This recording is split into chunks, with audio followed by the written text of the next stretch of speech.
Shalom, selamat pagi Bapak Ibu yang terkasih di dalam nama Tuhan Yesus Kristus. Selamat pagi jemaat GPSDI Celong. Tentu kasih dan anugerah Tuhan boleh tetap nyata dalam setiap kehidupan kita semua. Kita bersyukur hari ini kita bisa berjumpa kembali sekalipun lewat daring atau lewat online. Tetapi itu tidak mengurangi rasa kasih dan anugerah Tuhan yang ada dalam setiap kehidupan kita. Kalau hari ini kita boleh ada, kita boleh menikmati rasa syukur. Hari ini kita boleh merayakan, besok kita akan merayakan hari kemerdekaan Indonesia. Nah, kita akan sama-sama belajar sebagai rasa syukur kita, memaknai kemerdekaan di dalam Kristus, di dalam kehidupan bernegara kita juga. Sebelumnya, Bapak Ibu, mari kita berdoa mengucap syukur. Terima kasih Tuhan untuk kasih dan anugerah yang Kau berikan dalam kehidupan kami. Sampai hari ini kami ada sebagaimana ada. Semua karena kemurahan-Mu. Hari ini kami boleh menikmati, bahkan boleh merayakan kemerdekaan negara kami yang tercinta Indonesia. Lewat ibadah kami percaya ada kemerdekaan sejati yang sudah Engkau berikan. Bukan saja kemerdekaan di dalam bernegara, tapi kemerdekaan di dalam iman kekristenan kami. Terima kasih, kami menyerahkan waktu kami, pemberitaan firman Tuhan di pagi hari ini, di dalam nama Tuhan Yesus Kristus. Amin. Bapak Ibu yang terkasih, mari kita sama-sama belajar kebenaran firman Tuhan. Saya akan baca dari kitab Roma, Roma pasal yang ke-8. Roma pasal yang ke-8 kita akan sama-sama baca di pagi hari ini. Saya akan baca di ayat yang pertama sampai yang keempat. Roma pasal yang ke-8 ayat yang pertama sampai yang ke-8. Demikianlah sekarang tidak ada penghukuman bagi mereka yang ada di dalam Kristus Yesus. Roh yang memberi hidup telah memerdekakan kamu dalam Kristus dari hukum dosa dan hukum maut. Sebab apa yang tidak mungkin dilakukan hukum Taurat karena tak berdaya oleh daging, telah dilakukan oleh Allah dengan jalan mengutus anaknya sendiri dalam daging yang serupa dengan daging dan yang dikuasai dosa karena dosa. Ia telah menjatuhkan hukuman atas dosa di dalam daging, supaya tuntutan hukum Taurat digenapi di dalam kita, yang tidak hidup menurut daging tetapi menurut roh. Bapak Ibu yang terkasih, kita sama-sama belajar. Dalam Roma pasal yang ke-8 ini berbicara tentang deklarasi kemerdekaan. Paulus mengemukakan ada kemerdekaan-kemerdekaan rohani yang seharusnya kita nikmati ketika terjadi penyatuan kita dengan Tuhan. Kalau hari-hari ini kita merasa hidup dalam intimidasi, hidup di dalam teror. Karena apa? Karena kita seperti sudah direbut kemerdekaan kita. Kita tidak bisa lagi bebas seperti dahulu kala. Kita tidak bisa lagi melakukan apapun secara bebas. Ada kemerdekaan fisik kita yang sudah direbut. Mau tidak mau kita menjalani kehidupan kita hari-hari ini, bahkan di masa pandemi ini, dengan segala keterbatasan. Ini artinya ada kemerdekaan-kemerdekaan yang sudah tidak lagi menjadi bagian kita. Ada aturan-aturan yang sudah ditetapkan untuk kita menjalankan kehidupan kita. Ketika orang bepergian keluar pulau, keluar kota, dengan naik pesawat, dengan naik kapal, mereka harus menunjukkan surat rapid test bebas COVID yang hanya berlaku 3 hari untuk kembali mengurus lagi. Artinya ada kebebasan yang mulai hilang dalam kehidupan kita. Sekalipun tidak semuanya, tapi mari kita akan belajar. Paulus mengajarkan kepada kita, seperti di dalam surat Roma pasal yang ke-8 ini, bahwa kehidupan kita adalah kehidupan yang merdekakan. Yang pertama, kita sudah baca di ayat yang pertama sampai yang keempat. Ya. Kemerdekaan dari apa? Dari penghukuman. Di Roma pasal yang pertama dikatakan, sebab tidak adanya penghukuman. Ini adalah dasar jaminan. Di dalam ada ungkapan di dalam Kristus. Seseorang yang menerima hukuman, kemudian ada fase-fase pembebasan. Kalau dalam hukum di Indonesia ada namanya pembebasan bersyarat. Pembebasan bersyarat diberikan kepada orang-orang narapidana yang memiliki catatan baik. Dan tentunya ada penjaminnya. Siapa penjaminnya? Tentu orang-orang yang bisa dipercaya. Jadi kalau kita lihat ada kata ada di dalam Kristus. Ada penjamin yang luar biasa, yaitu Yesus Kristus, yang sudah memberikan jaminan atas kebebasan kita. Bebas dari penghukuman. Penghukuman yang akan datang. Karena di dalam Kristus tidak ada penghukuman. Di dalam Roh Kudus kita memiliki hidup dan kemerdekaan. Jadi sadari betul bahwa kita bisa bebas dari penghakiman karena ada jaminan, yaitu jaminan Yesus Kristus sendiri.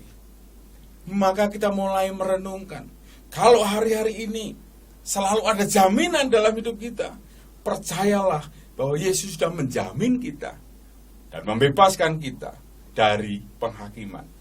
Yang kedua, di ayat yang ke-5 sampai yang ke-7 dituliskan, sebab mereka yang hidup menurut daging memikirkan hal-hal yang daging, mereka yang hidup menurut roh memikirkan hal-hal yang dari roh.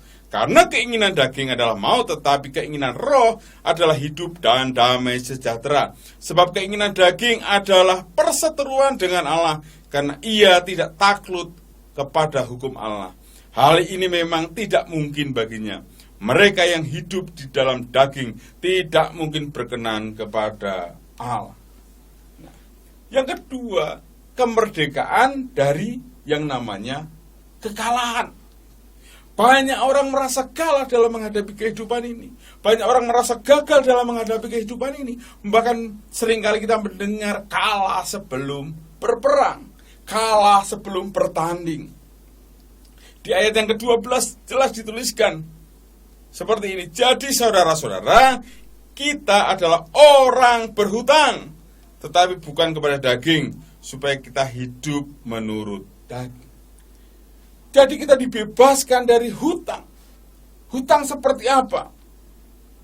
Sekali lagi, seringkali orang percaya diperhadapkan dengan banyak hal. Bahwa kita sadari sudah ada kemenangan dalam kehidupan kita. Jadi tidak perlu kita kalah. Karena kita sudah menyerahkan seutuhnya kepada Roh Tuhan yang menjadikan kita anak Allah dan terus memperkaya kita, membimbing kita di dalam kehendak dan kuasa Tuhan. Jadi kita belajar, seringkali kita tidak pernah merdeka dari yang namanya kekalahan. Menghadapi masalah seringkali mundur. Menghadapi tantangan seringkali tidak mau. Sehingga kita berkata hidup ini sulit, hidup ini penuh tantangan.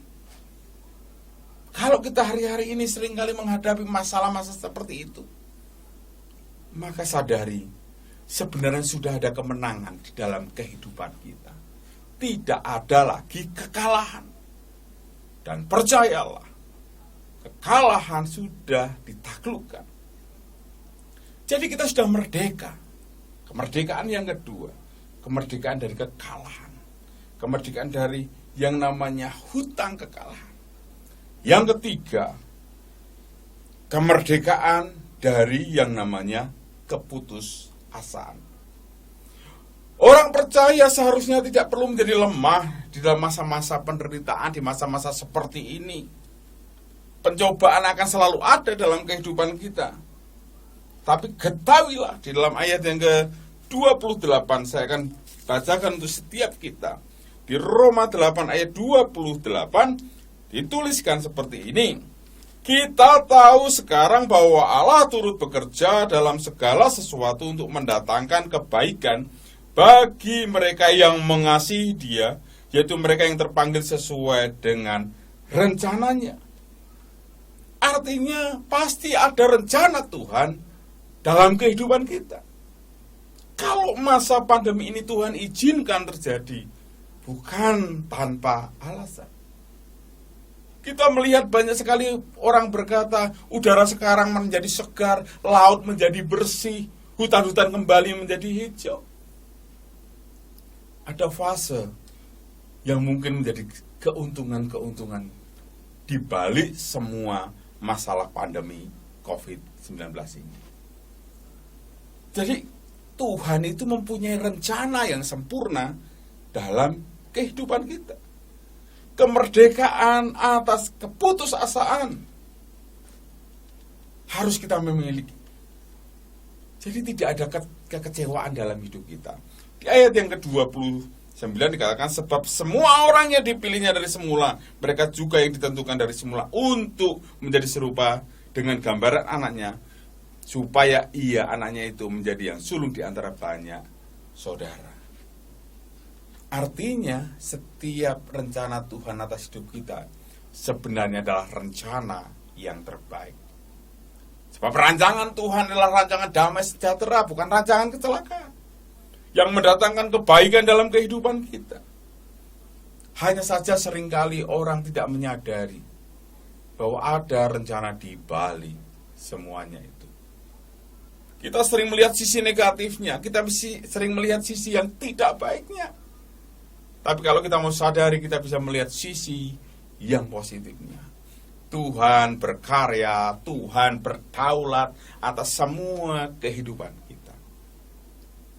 Jadi Bapak Ibu yang terkasih, Ia mempunyai dua tujuan dalam kehidupan kita, yaitu kebaikan kita dan kemuliaannya.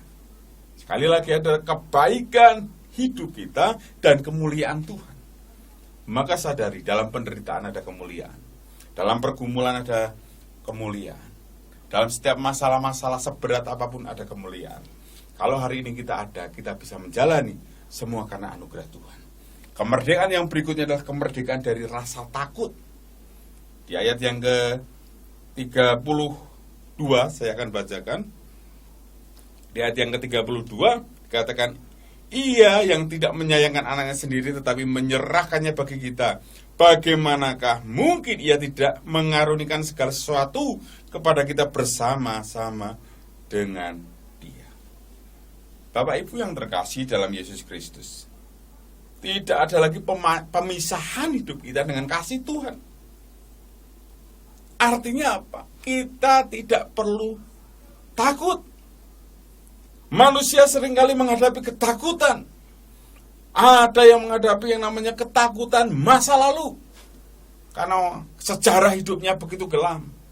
Ada yang ketakutan menghadapi masa kini, seperti hari-hari ini. Banyak orang tidak yakin apakah bisa pulih kembali seperti sedia kala. Bahkan ada juga yang ketakutan untuk menghadapi masa yang akan datang. Kalau kita sadar betul, Kristus Yesus, Dia mati dan bangkit untuk kita, Dia memerdekakan kita, seharusnya tidak ada ketakutan dalam hidup ini. Harus ada keberanian, harus ada keyakinan yang teguh. Berapa banyak orang mati bukan karena sakitnya, tapi karena ketakutannya. Berapa banyak orang menjadi jatuh bukan karena kalah, tapi ketakutannya, ketakutan menghadapi. Bapak Ibu yang terkasih, Kristus Yesus sudah mati dan bangkit bagi kita. Dia diberikan kepada kita untuk memerdekakan kita. Roh Tuhan itu memerdekakan kita. Jadi tidak ada lagi yang namanya penghukuman sesungguhnya untuk masa yang akan datang. Ada yang namanya rahmat, ada yang namanya anugerah dalam hidup kita. Rahmat selalu berbicara tentang yang namanya pembatalan hukuman. Anugerah berbicara tentang yang namanya pemberian hidup kekal. Rahmat dan anugerah selalu berpadan dalam kehidupan kita. Kita tidak saja dibebaskan dari hukuman, tetapi juga diberikan satu kehidupan yang baru. Mari pagi hari ini kita sama-sama belajar. Tuhan sudah melakukan banyak perkara. Kalau hari ini kita berbicara tentang kemerdekaan, penjajah apa? Tekanan apa? Teror apa yang selalu menghinggapi kehidupan kita? Apakah kita yakin bahwa kita sudah merdeka? Banyak orang khawatir akan masa depan. Banyak orang khawatir akan hari esok, tetapi tidak pernah khawatir akan hidupnya sendiri. Apa yang Tuhan izinkan hari-hari ini sepertinya merebut kemerdekaan kita, kebebasan kita, memberi batasan-batasan dalam hidup kita. Tapi percayalah Bapak Ibu yang terkasih, Tuhan sudah memberikan kemerdekaan. Apakah ada yang membatasi kita untuk beribadah secara pribadi dengan Tuhan? Mungkin secara korporat, secara bersama-sama di dalam satu ruangan sudah terbatas. Tetapi diizinkan kita bertemu sekalipun lewat online. Tapi terlebih dari itu, dalam keluarga, dalam pribadi kita, adakah yang membatasi? Tidak. Justru kesempatan kita untuk terus mencari, mengerti kehendak Tuhan. Teror, penjajah seringkali datang dalam kehidupan kita, menguasai pikiran kita, sehingga kita merasa tidak sanggup untuk menghadapi kehidupan ini. Hari ini kita belajar, bangsa kita sudah merdeka, dimerdekakan dari penjajah. Tapi apakah kita sudah yakin bahwa hidup kita merdeka? Secara iman, secara roh. Biarlah pagi hari ini menjadi perenungan setiap kita. Firman Tuhan yang kita dengar, kita renungkan, membangun kehidupan kita, dan kita berani berkata. Selalu kalau dalam upacara 17 Agustus memperingati kemerdekaan, selalu ada pakai merdeka, merdeka, merdeka. Sanggupkah kita memakikan diri dalam kehidupan kita dan berkata kepada jiwa kita, engkau sudah merdeka di dalam Kristus Yesus. Salam merdeka, tetap semangat menghadapi kehidupan ini. Tuhan Yesus memberkati. Mari kita berdoa. Bapa dalam kerajaan surga, kami bersyukur untuk kasih dan anugerah yang Engkau berikan dalam kehidupan kami. Kami percaya kami tidak sekedar memperingati kemerdekaan negara kami. Kami sesungguhnya mengingatkan bahwa setiap kami orang percaya adalah orang-orang yang sudah dimerdekakan. Dimerdekakan dari penghakiman, dimerdekakan dari kekalahan, dimerdekakan dari keputusasaan, dimerdekakan dari rasa takut yang terus ada. Sebab Kristus Yesus sudah mati dan bangkit dan memerdekakan kami. Roh Tuhan ada dalam hidup kami. Materaikan firman-Mu dalam hati dan kehidupan kami. Berkati jemaat GPSDI Celong Tuhan. Dalam nama Yesus Kristus, menjadi jemaat yang semakin hari semakin kuat. Cinta Tuhan, semakin hari semakin mengerti ini kehendak rencana Tuhan yang terbaik. Tidak ada lagi kekalahan. Tidak ada lagi rasa putus asa. Tidak ada lagi rasa takut. Tidak ada lagi yang namanya penghakiman. Berkati Tuhan. Berkati Bapak Ibu Gembala, keluarga besar Tuhan juga memberkati. Kami percaya kasih anugerah Tuhan boleh tercurah di dalam kehidupan kami. Terpuji nama-Mu Tuhan. Terpuji nama-Mu. Kami boleh mengucap syukur. Terima kasih Tuhan. Terima kasih. Segala pujian, hormat, syukur hanya bagi-Mu Tuhan.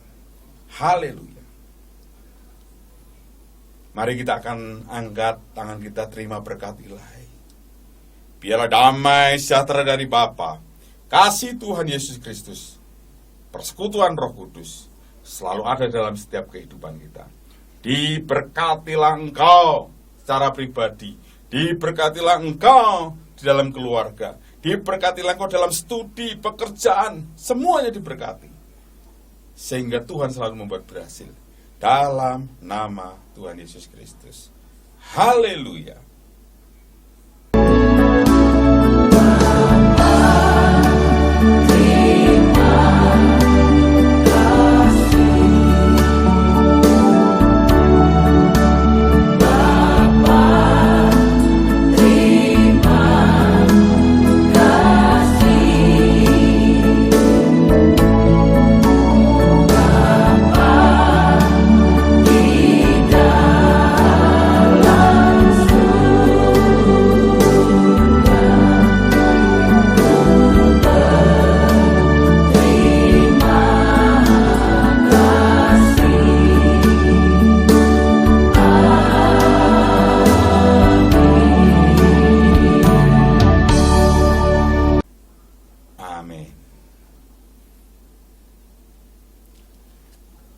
Terima kasih, selamat berhari Minggu, tetap semangat, kita percaya kita adalah orang-orang yang merdeka di dalam Kristus. Merdeka, merdeka, merdeka.